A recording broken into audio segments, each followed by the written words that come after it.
patient was referred to us for endodontic treatment of tooth number 31. Patient had received a composite. She had a deep cavity, and after the composite was placed, her dentist told her that tooth might need a root canal, and unfortunately that's exactly what happened. Afterwards, tooth started to hurt. She would have to take pain medication for it, pain to heat, pain to cold, pain to biting, and as I said, on and off pain that she would have to take pain medication for. Bite was adjusted a couple of times with no help, and she finally referred to us. We diagnosed the tooth as having irreversible pulpitis with acute apical periodontitis and recommended endodontic treatment.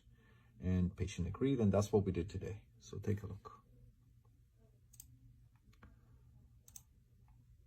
As soon as I see that my apex locator is acting up, I immediately go for a working length PA, and we confirm the working length to be 20 millimeters here. The apex locator for some reason was acting up, and that happens sometimes with electronics.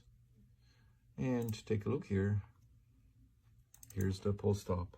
This was a C-shaped root canal system anatomy, and as you can see, everything went beautifully. Look at these curvatures and look at all this webbing and communication between the canals here.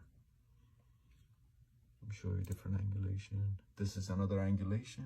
Look at all of this webbing and anastomosis. Look at that beautiful S-shaped curvature of the canal. Look at the proximity of the tooth to the inferior alveolar nerve canal, so you really need to be careful working on these teeth.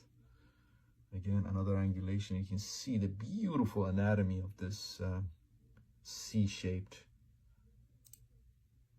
pulp anatomy tooth. Again, another angulation. Look at this beautiful webbing and anastomosis between the canals and the S-shaped curvature of the canal system.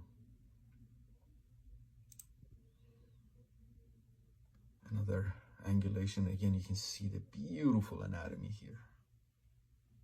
Everything went great. We went ahead and temporized the tooth and referred the patient back to her dentist for the permanent restoration.